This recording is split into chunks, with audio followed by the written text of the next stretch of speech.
مردانه کمزوري، د زړه بیماریانې، فلج، ټول بدن کې دردونه، بلډ پریشر زیاتېده، شوګر شو، اوبیسټي شو، یا وخت نه مخکې اکثر خلک به تاسو لیدلي چې وخت نه مخکې مړه شي، پریمیچور ډیث چې کوم دی. نو دا چې څومره غټې غټې بیماریانې دي کنه دا یو سیس سره تړلې شوي دي. که چېرته هم د دې ریسرچ تاسو وکئ دلته ډاکټران ما سره شته دي هغې ته پته دی دا څه شی دي. انزایټي او ډپریشن او سټریس خفګان دی نن سبا د خلکو منځ کې چې چا ته هم خبره وکړي کنه څوک بیمار وي اکثر خلک چې ما ته میسج وکړي کنه نو چې زه وګورم صرف یو خبره به کوي چې بس ډېر زیات تنګ شوی یم، بیمار یم، ډپریشن دی زما، د کور مسلې دي، د بچو مسلې دي، کاروبار نشته دی. نو ظاهره خبره ده چې کله هم ډپریشن او انزایټي وي کنه نو دا انسان ته بیا د څومره غټې غټې بیمارۍ دي د دې وجوهات چې کوم دي کنه هغه څه شی دی ډپریشن انزایټي دی.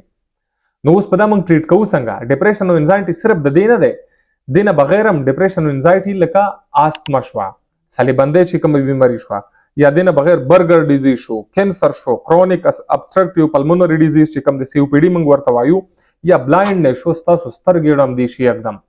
دا چې څومره بیماریانې دي خلک بیا دا سوچ نه کوي دا تړلي څه شي سوه دي.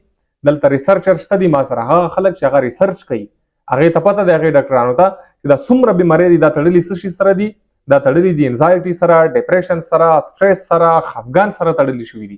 اوس په دا خفګان موږ ټریټ کوو څنګه؟ اوس که چاته هم د جنسي اړیکو مسله وي یا اریکټایل ډسفنکشن وي یا ډیکریز لیبیډو وي، خواهشات نه وي، کوروالی صحیح طریقې سره نشي کولی، نو که چېرته هم ته ویاګرا وخوري، سلډینافیل چې کوم دي نو ټیک دی هغه ټایم د 20 منټو دپاره به تا ته کار درکړي خو هغې نه پس به څه کوي؟ دا چېرته هم د دې علاج نه دی چې ته ویاګرا وخوري بس هر ټایم 20 منټو دپاره کار درکړي نور به څه کوي؟ دا د دې پرمیننټ سلوشن نه دی. پرمیننټ سلوشن زه درته ښیم د دې ټیلو سیزونو چې کله هم ستا انزایټي او ډپریشن کله ټیک شي که نه دا چې څومره هم سیزونه دي دا به بالکل ټیک ټاک شي. انزایټي او ډپریشن چې ستا ټیک شي تا ته بیا د اریکټایل ډسفنکشن مسله نه وي، تا ته بیا د خواهشاتو مسله نه وي، تا ته بیا د بلایندنس مسله نه وي، تا ته بیا د شوګر دومره مسله نه وي. نو کول څه شی دي؟ انزایټي او ډپریشن دا ټیک کول دي، خفګان ټیک کول دي. اوس د دې سیزونو دپاره چې د څومره مسلې دي اریکټایل ډسفنکشن شو یا کینسر شو یا شوګر شو، اوس د دې کم از کم 78% ټیکول چې کوم دي هغه ستا لاس کې وي. که ته چېرته ګولۍ خورې د دې دپاره که نه اوس د خواهشاتو دپاره که ته چېرته ګولۍ خورې نو د دې چې کوم وروسته نقصانات راوځي هغه ټریټ کول د هغه علاج کول بیا ډېر مشکل وي. نو کوشش کوئ چې ټریټ یې څنګه کوئ زه درته نن طریقه ښیم صرف 4 سیزونه هغې باندې تاسو عمل وکئ. که چېرته هم ټیک نه شو زم بالکل ذمهوار یم. اوس د دې دپاره زه درته نن کم 4 سیزونه دي. اول عمل پې وکئ، اول سیز دی مونځ کول، 5 وخته مونځ تاسو شروع کئ بیا یې ګوره. دویم سیز چې کوم دی هغه دی خامخا تاسو ټایم وباسئ، خوب پوره کوئ. خوب که چېرته هم ستاسو ټیک نه وي موږ فزیکلی چې کوم دی که نه ایکټیو یو، فزیکلی تاسو ګورئ خلک ورزش هم کوي، یو سیز کوي یو بل سیز کوي، خو زموږ فزیکل چې کوم دی فزیکل اکټیونس چې کوم دی یا ورزش چې کوم دی هغه زموږ د بدن دپاره ضروري دی، خو زموږ د دماغو دپاره کمانډ سنټر چې کوم دی د هغه دپاره ضروري څه شی دی؟ خوب ضروري دی. چې کله هم تا 8 غنټې خوب نه کوي ګروث هارمون نه ریلیز کېږي. مخصوصا هغه ډاکټران چې کوم ریسرچ کوي هغې ته پته دی چې خوب څومره امپورټنټ دی، څومره ضروري دی.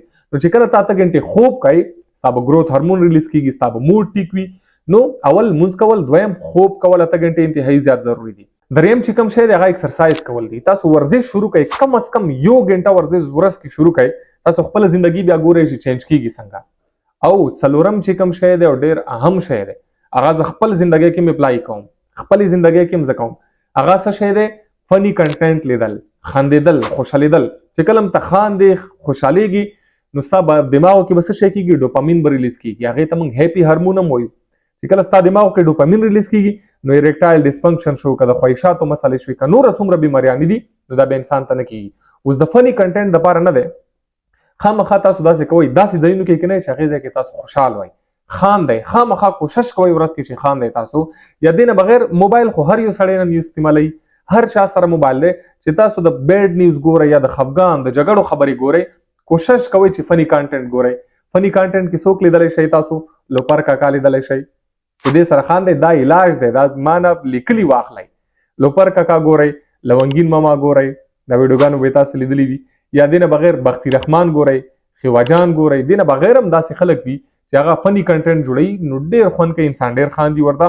نو دا زه صرف د دې دپاره نه وایم، دا مستی نه دی، دا علاج دی د هغو خلکو دپاره چې کوم تنګ شوي دي، کوم منټلي ټارچر شوي دي، سټریس شوي دي منټلي.